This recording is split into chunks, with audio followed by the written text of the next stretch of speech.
پھر سوچو نا اس محفل میں کتنا گرم ہوگا، کتنی بہاریں ہوگی.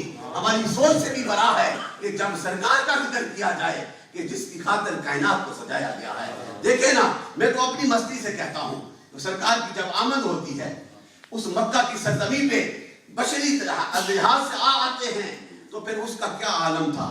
وہاں تو بت پرستی تھی نا، وہاں تو یاوا گوئی تھی، وہاں تو دو زبانوں سے بے حیائی ہوتی تھی، وہاں تو آپ کی پرستی کی جاتی تھی، وہاں تو آپ کی پانی کی پرستی کی جاتی ہے، وہاں تو بتوں کی پرستی کی جاتی تھی. لیکن وہ نور والا آتا ہے، وہ رحمت والا آتا ہے، وہ کائنات کے لیے برکتوں والا آتا ہے.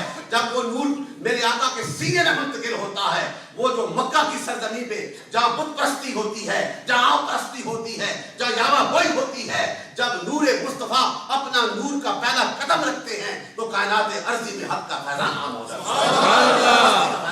جاتا ہے. اس لیے تو انگریز جب میرے آقا کے استفاق کریکٹر کو دیکھتا ہے وہ کہتا ہے سب نبی برحق ہیں، لیکن جو آمد مصطفیٰ ہے محمد was a man of truth in what he said, in what he thought, in what he spoke. کہ سرکار مدینہ تاجدار مدینہ مجسمہ سچائی اس کا کہتے ہیں، سچ کہتے ہیں، جو کچھ بولتے ہیں سچ بولتے ہیں، جو کچھ سوچتے ہیں سچ سوچتے ہیں. تو اب وہ اگر کہتا ہے اے ایمان والو اپنے گریبانوں میں جھانک کے دیکھو کہ ہم اپنے نبی کے متعلق کیا سوچتے ہیں. ہمارا تو ایمان اس وقت کامل ہوگا کہ جب سرکار کے ساتھ، ان کی اداؤں کے ساتھ، ان کی سنتوں کے ساتھ، ان کی اقوال کے ساتھ، ان کے پیغام کے ساتھ، صدق کے دل کے ساتھ قربان ہو جائیں گے تو پھر یہ رحمتوں کا فیضان ہم پہ ہمارے لیے استفاد کرے گا. اس آقا کی محبتوں کے حوالے سے 2 حدیث سناؤں گا آپ کو، اور اس کے راوی جو ہیں حضرت عبداللہ ابن عباس. ہم عشق مصطفیٰ کی بات کرتے ہیں نا، ہم محبت رسول کی بات کرتے ہیں. ہمارا تو ایمان یہی ہے. یہ حدیث میں لکھا ہے حضرت عبداللہ ابن عباس وہ مفسر قرآن جن کے متعلق حضور کی بارگاہ میں جبریل آ کے کہتا ہے اگر قرآن کا علم آپ کی امت میں کسی کے پاس سب سے زیادہ ہے تو عبداللہ ابن عباس کے پاس. وہ یہ کیا کہتے ہیں، وہ یہ فرماتے ہیں حدیث یہ ہے، اور اسے جو ہے امام سیوطی نے بھی راوی کیا ہے، امام سیوطی نے بھی لکھا ہے، اور دوسری جو ہے امام فخر الدین رازی نے اس پہ راوی کیا ہے. اور اس پہ جو یہ لکھا گیا کہ یا محمد، یا کہا یا محمد، لفظ یا محمد کہا ہے. ہم یا کہنے والے، ہم عشق و مستی میں باتیں کرنے والے، کہا کہ یا محمد. کیا خوبصورت بات کی کہ یا محمد اگر جہاں پہ میرا ذکر ہو، رب کہتا ہے میرا ذکر ہو، اور یا محمد تیرا ذکر نہ ہو، اس کے لیے اس کے نصیب میں میں نے جنت کو رکھا ہی نہیں. جنت اسے ملے گی جو محبت مصطفیٰ میں مستقر ہو جاتا ہے. اس سے یہ ثابت ہوتا ہے اگر زندگیوں میں بہاریں لانا چاہتے ہو، اگر اس کے قرب کے جلووں کو اپنے سینے میں بسانا چاہتے ہو، اپنی خلوتوں میں انقلاب لانا چاہتے ہو، اپنی ظاہری باطنی زندگی میں اس کی قربتوں کا فیضان حاصل کرنا چاہتے ہو تو پھر دامن مصطفیٰ سے وابستہ ہوگا. دامن سے جو وابستہ ہوگا اسی کے لیے جنت کو نصیب کر دیا گیا ہے. اور دوسری فخر الدین رازی سے یہ روایت ہے، آپ فرماتے ہیں کہ رب کائنات نے فرمایا اس حدیث میں، یہ حدیث قدسی ہے، وہ فرمایا کہ جو ہے ساری کائنات جتنی بھی ہے یہ میری محتاج ہے، یہ میری رضا چاہتی ہے، یہ میرے تابع ہے. رب کہتا ہے اور حقیقت ہے کائنات کا ہر ذرہ جو ہے اسی کا محتاج ہے، نبی اسی کا محتاج ہے، ولی اسی کا محتاج ہے، کائنات میں ہر بسنے والا اس کا محتاج ہے. اور وہ اعلان کرتا ہے یہ ساری کائنات میری رضا چاہتی ہے، اے محبوب میں تیری رضا چاہتا ہوں.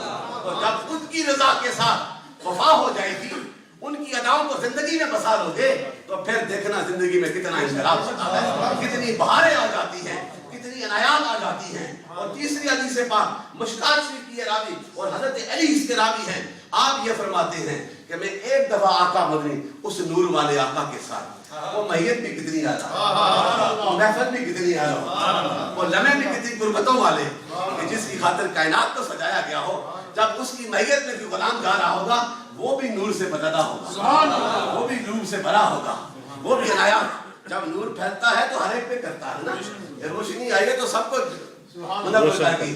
پھر وہ نور میرا آقا نور والا جب ان کی میت میں علی شیر خدا ہوں گے تو وہ بھی نور لنا ہوگا. کہتے ہیں کہ جب میں سرکار کے ساتھ جا رہا تھا، راستے میں جب جا رہا، یہ مفہوم بیان کر رہا ہوں کہ راستے کے پتھر بھی اور راستے کے درخت بھی الصلاۃ والسلام علیک یا رسول اللہ. آقا کی بارگاہ میں اگر پتھر اور درخت جو ہے